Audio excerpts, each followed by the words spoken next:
This is to settle the plea issue once and for all.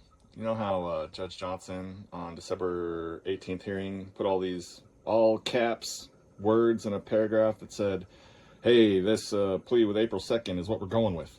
I read it into the record, and that's the plea of not guilty. Therefore, that part's ready for trial. Okay, let's just settle that all together. So this is a document I prepared when I was preparing for that bench trial, forced bench trial.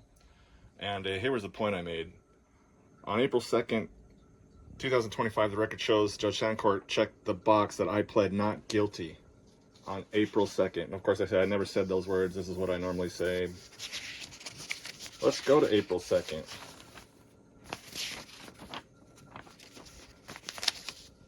April 2nd. Filed April 2nd.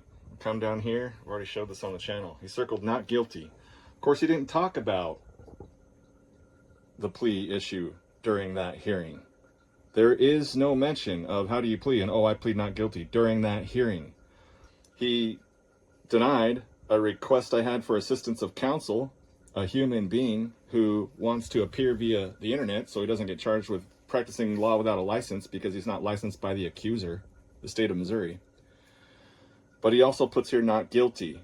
This circled not guilty is what the case and Judge Johnson is currently going with.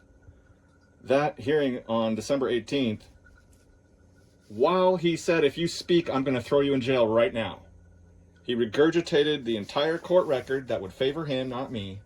So I can't object to it at all. When he gets to this part, I dare not object. Again, that hearing is coming up and being uploaded.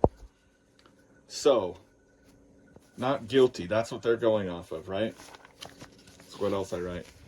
On May 28th, 2005, another memorandum was filed in the same case. The line with a plea would be recorded is blank. No plea shown. May 28th, filed. May 28th. Nothing circled. Saying I'm present, but nothing circled. Why wouldn't you circle? Isn't that important? July 16th. Again, court's own memorandum has the plea line blank, no plea shown.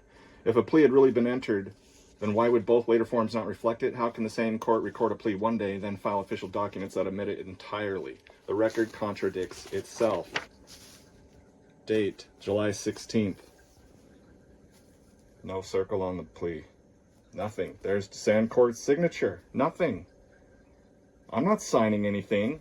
You see my signature on any of this? Nope.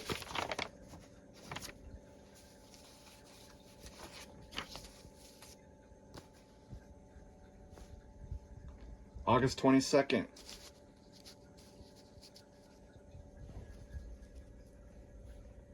No, not guilty circled. You've got a plea entered for not guilty, and you've got a defendant who says he never pled not guilty. I've been saying all along, your judges are lying on the record, and then in future dates, they'll go back to the past where they lied on the record and claim that's the truth and run with it. You have not got a plea out of me. I've been doing this for 10 years. There's not a judge in my entire history who successfully got a plea of not guilty put on the record in any of my cases. Go look. Texas, Hawaii, Missouri. Go look. You don't have a plea on the record for me. I would never plead not guilty. I fully intend to plead guilty if I could be informed of the cause and nature of the charges laid against me. If you presume me innocent, has the prosecutor provided any factual evidence regarding this element of jurisdiction to counter your presumption of my innocence? Regarding the element of jurisdiction, as part of the overall general presumption of innocence. You know how many judges I've got to admit that this is all true? You're presumed innocent of jurisdiction. Okay, great. By what mechanism do you reverse that presumption and impose upon me with your coercive threats of violence, your comply or die bench warrants for having armed men, mercenaries come get me at a time and place of their choosing to bring me back before you in your jail cells that freeze me to death? Practically. Legalized sexual assaults. Corporal Lambert, I have not forgotten about you. I will never forget about you.